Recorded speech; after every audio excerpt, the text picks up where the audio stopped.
Le numéro 21 du Petit Servanet vient de paraître. On va en parler dans l'11-12 dans quelques instants avec le président du comité de quartier de Saint-Servant qui édite le Petit Servanet. Pierre Cite, bienvenue déjà. Merci, bonjour à vous. En studio. Alors, avant de parler du sommaire du Petit Servanet numéro 21, Pierre Cite, il faut savoir que avant-hier, donc samedi, dans le cadre de la fête des Corsaires, Saint-Servant a gagné. Expliquez-nous. Oui, alors le comité de quartier avait d'ailleurs un stand à la fête des Corsaires où nous avons proposé essentiellement aux enfants, mais aussi à quelques papas et quelques mamans de s'exercer au sabre en leur faisant s'attaquer à un ennemi sous forme de ballon qu'il fallait exploser. On a fait plus de 400, il y a eu un record d'affluence absolument incroyable, d'ailleurs à tel point que les autres stands nous disaient on entend que vos ballons exploser à longueur de journée. C'était assez rigolo. Et alors dans le cadre de cette fête de Corsaires, il y a un concours organisé, un concours interquartier, le quartier qui rapportera le plus de mallots d'or qui sont proposés par l'organisation. Et c'est Saint-Servant qui a gagné ce concours.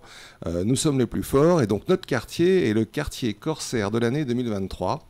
Et nous allons à ce titre être dépositaires de la bannière de la fête des Corsaires qui nous sera remise dans quelques jours. Donc voilà, et peut-être à l'occasion d'ailleurs de la fête de la Saint-Servant qui se tient le 1er et le 2 juillet, mais le 1er juillet notamment c'est un samedi sur la place Bouvet. Alors cette fête est organisée par l'Union commerciale servanaise, qui est l'union des commerçants. Les commerçants, vous le savez, à Saint-Servant sont extrêmement dynamiques, participent énormément à l'animation et à la vie du quartier. Et donc ils organisent cette fête qui commence à s'installer, ça sera la deuxième, qui aura lieu traditionnellement le premier week-end de juillet.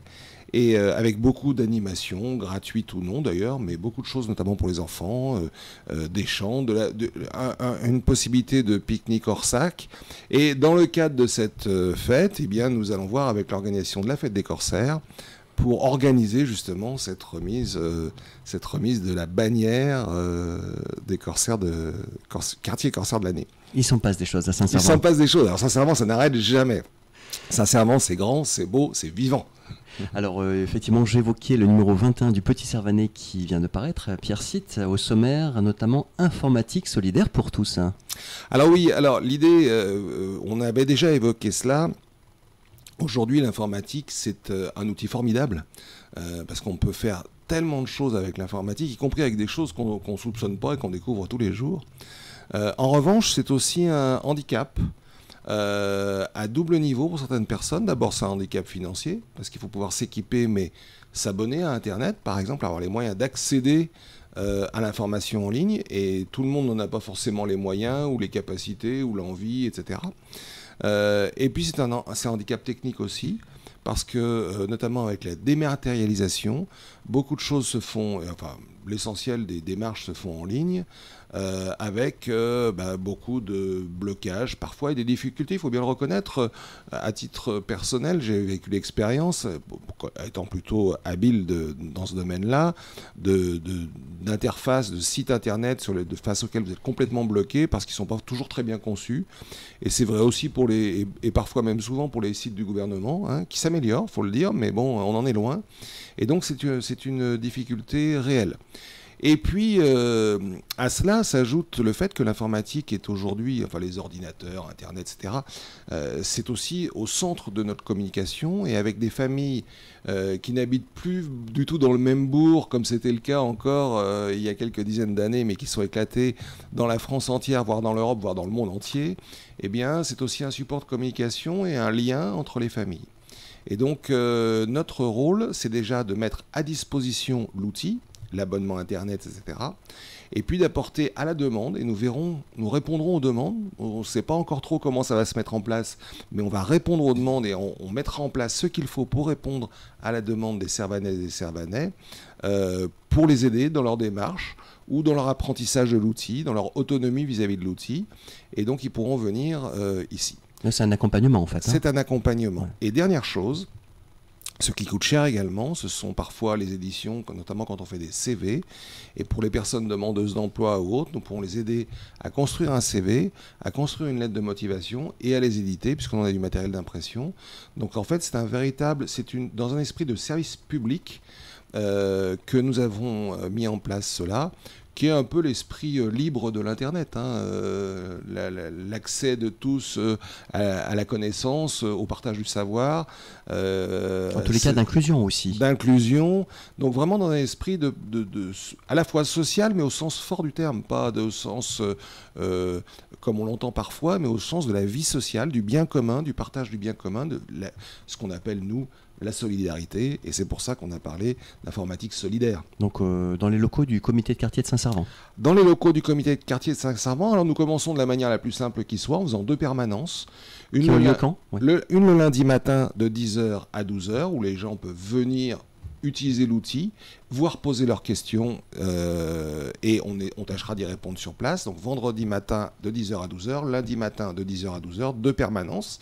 Et en fonction des demandes des uns et des autres, eh bien, soit nous apporterons les réponses sur l'instant, soit nous prendrons un rendez-vous individuel dans la semaine pour être tranquille, pour expliquer à la personne ce qu'elle attend, répondre personnalisé. à ses demandes, soit organiser peut-être un cours collectif en fonction des demandes. Nous nous adapterons, mais nous apporterons le service à ces personnes qui en ont bien besoin, et qui sont nombreuses. Hein, c'est ça, il y a une demande.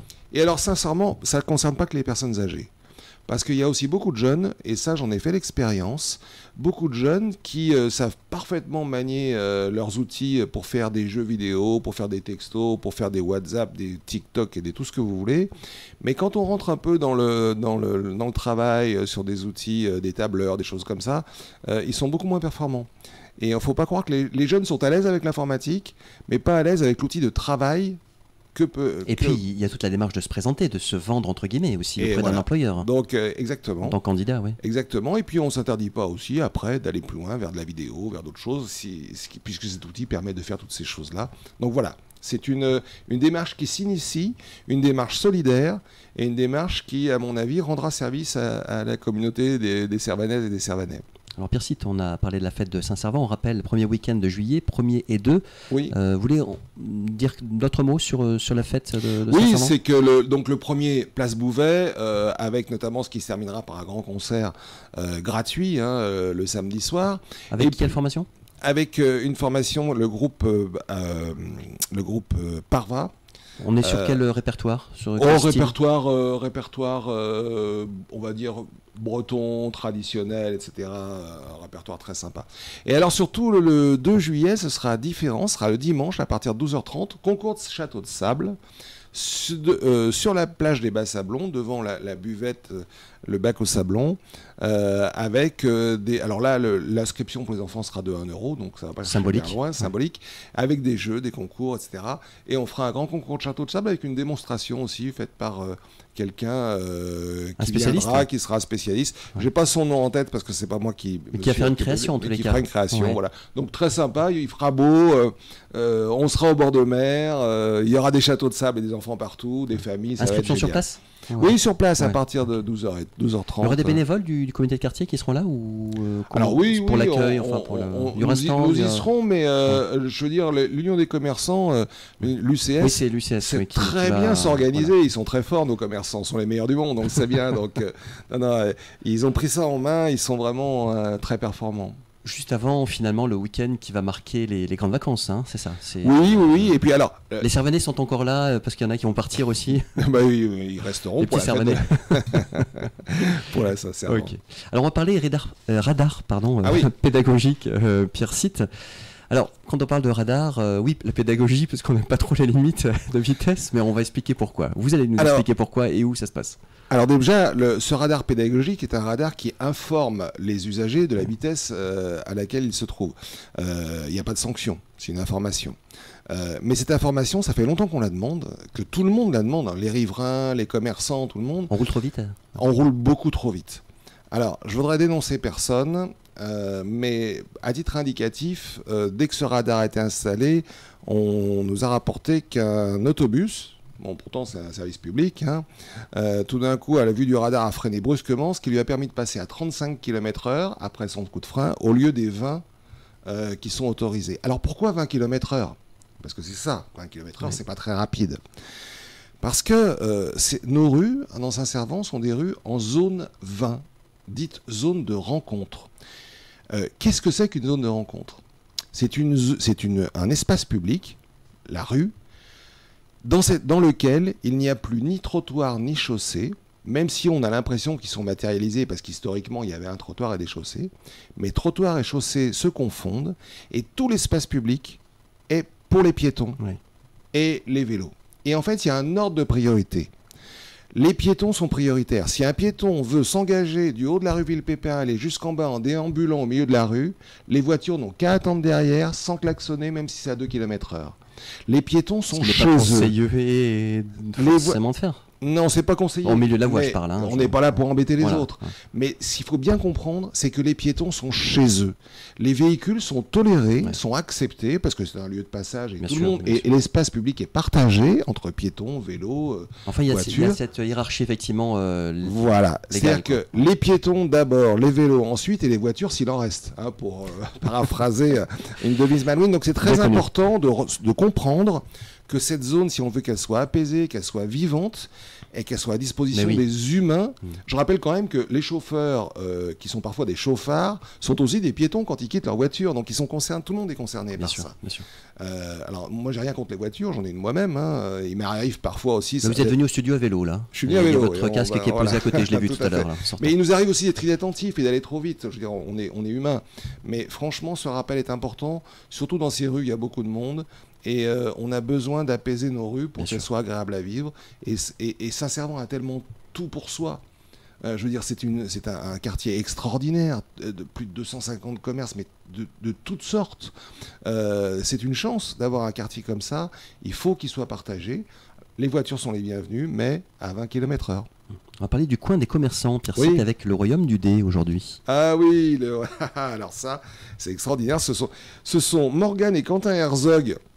Alors, je me suis adressé à eux comme étant monsieur et madame, mais en fait, ce sont deux frères, un frère et une sœur, pardon, passionnés de jeux de société et qui ont monté ce magasin rue Clémenceau, hein, un peu dans la seconde partie de la rue Clémenceau, et avec un enthousiasme fou. Et ils vous accueillent avec un bonheur incroyable.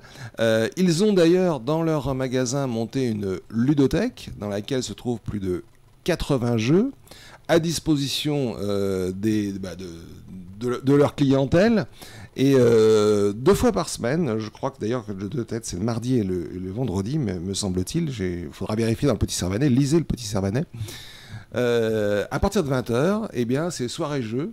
Alors avec une formule qui est intéressante, la participation est de 5 €, mais ces 5 € se transforment immédiatement en bon d'achat. C'est-à-dire que vous venez avec 2-3 copains ou 2-3 amis ou en famille. C'est vite amorti. Hein.